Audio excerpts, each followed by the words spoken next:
This is my third take because I kind of screwed up the previous ones. Man, vlogging is a lot harder than I think people realize. The first vlog on our channel Sleeper. We're not 100% sure what Sleeper is yet or where we're going, other than just kind of showing what's going on in our life at the moment, which is, you'll soon get to know me and Dana through it. So yeah, this is kind of the story so far. A few weeks ago, I decided I wanted to start sailing.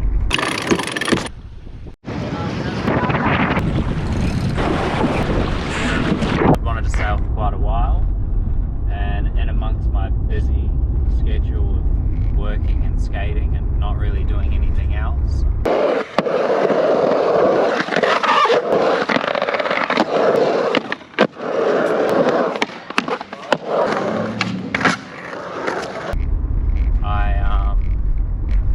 I made a mission down to my local yacht club, which is the Royal Melbourne Yacht Club. Dropped in a piece of paper, said I was keen, didn't have any money. A day later they called me last minute and said they needed crew on a boat more similar to this one, a Sydney 38 called Matrix, and didn't ask any questions, kind of just showed up, and next thing you know I'm in a afternoon race with a very well seasoned crew, and I was just running ballast just like me and John are doing so here. Fast forward a couple of days, I was talking to Ken at work. He told me he sailed and invited me onto the boat he was currently sailing on, which is again a Sydney 38 called Fast and Forward out of the Royal Victorian Yacht Club in Williamstown. And yeah, so I jumped in on a 2-day regatta with them, and they threw me straight in the deep end and got me grinding. But certainly not after I made quite a fair few mistakes and asked some stupid questions, which I'm still doing to this day.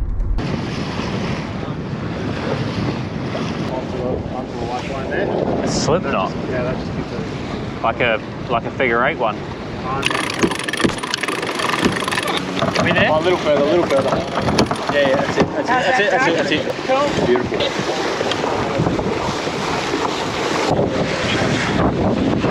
Power for a while, Matt.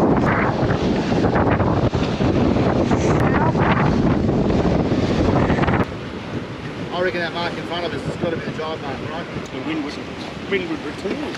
Now that's...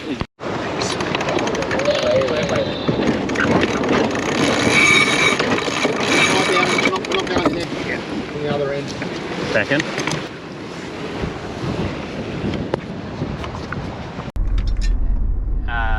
So yeah, I've been running on the winch for them, so just pretty much running their muscle, which is amusing because I'm probably the scrawniest person on the boat. But great experience.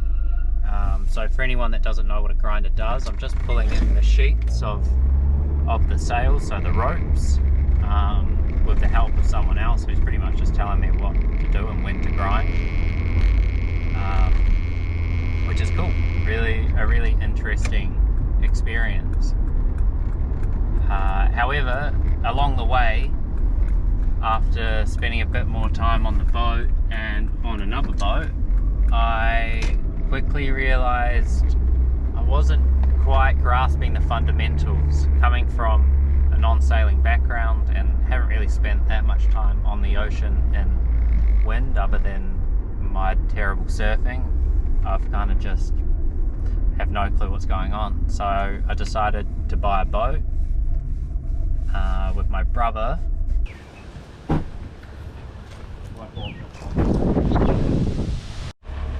Nice.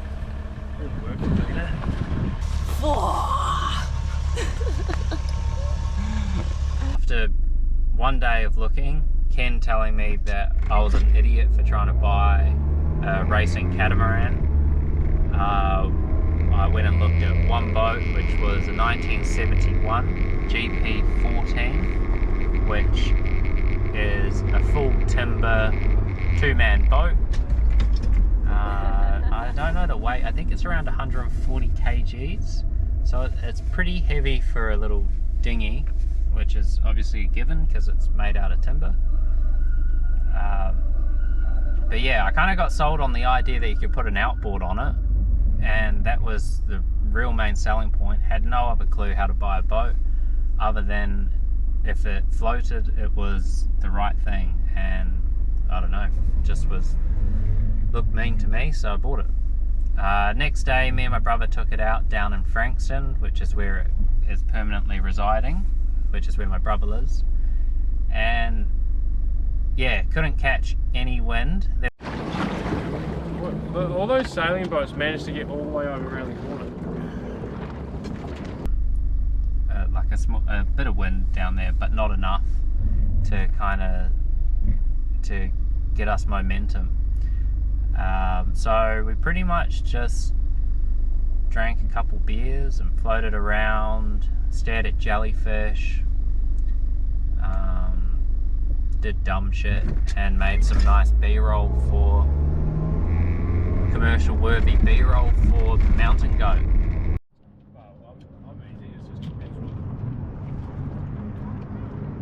Well, they'll just be getting pissed. I wish I got that on film. Mind your head, buddy. Oh, there is a... Oh shit, sorry buddy.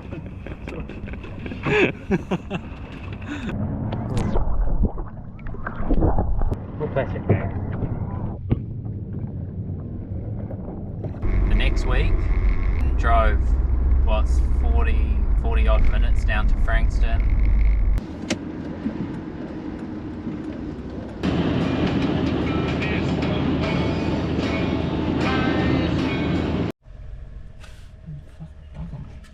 Did you put that on my seat? No. What's Dana getting? Just some chips. Huh? Just...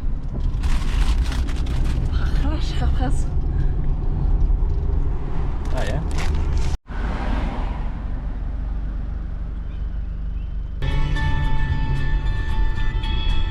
Just like the rain. Unfortunately, we got down there and it was blowing its tits off.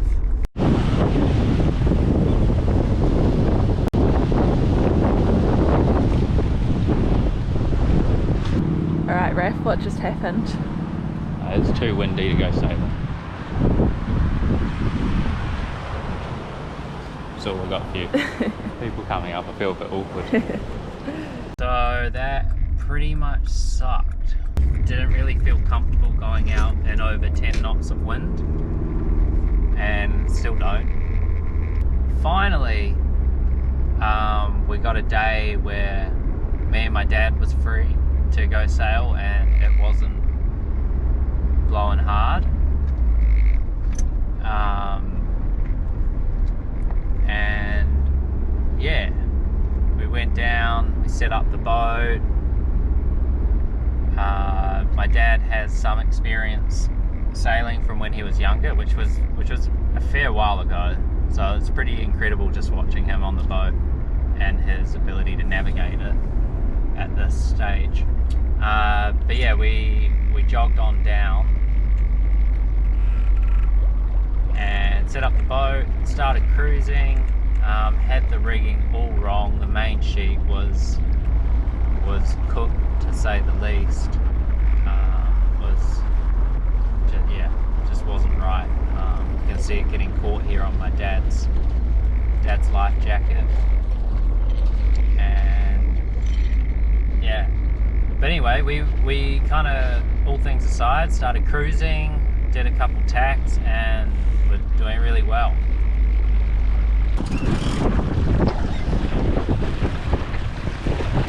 Now when the sail flaps like that, that means that the leech... Until we did another tack and somehow fell off the boat. Watching the footage, I still don't know how he lost balance, but he went over the edge.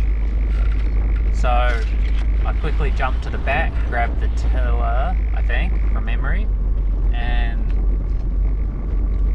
started trying to to get back to him and then put us in irons. However, I couldn't figure that out, so I think I jived from memory, and the boat almost capsized, but I managed to throw my weight onto the side of the boat. So I tried to put it into irons, so put the nose of the boat into the wind. Couldn't for the life of me figure that out. But I mean, looking at the footage, I didn't really try. I'd at least got back to my dad. I then decided it would probably be smart to drop the main and try and depower the boat that way. I stupidly let go of the tiller, and next thing you know, kind of past the point of no return. I jumped off, and from watching YouTube, just swam around, jumped on the centerboard, managed to right it, and then you can see my dad gets on and then I get on. However, this boat subsequently does not like water, and decided that it would fill itself up to the brim. If anyone sails GP14s and comes across this video, please let me know if we did something wrong, because that would be so sick to know how not to fill this thing up with water when you're righting it. Yeah, so we kind of got our bearings back, and for some unbeknown reason I pulled the main down. I think from memory that we were just heeling over too much, and it was kind of just like the transom kept dipping into the water and the waves were lapping over, so I tried to depower us. However, then the halyard got stuck, and so the main was stuck. Anyway, we got 3/4 of the way back to the beach, and then some guy from the local yacht club in Frankston swung by on a Zodiac and picked us up.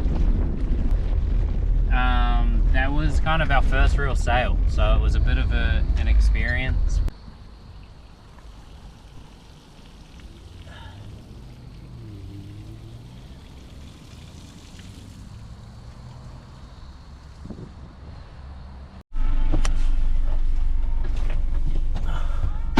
Good sail, Mr. Beasley. Great sail. One of the best. Yeah, I'm talking like people are gonna watch this video. I don't know how many people will and who will even be able to find it, but if you do find it and you do like it, that's sick. And if you want to keep up to date, I'm gonna try put out edits every month, just kind of detailing how I go about learning, and maybe one day we'll buy a bigger boat, but at the moment we don't have any money. Thank you. Peace.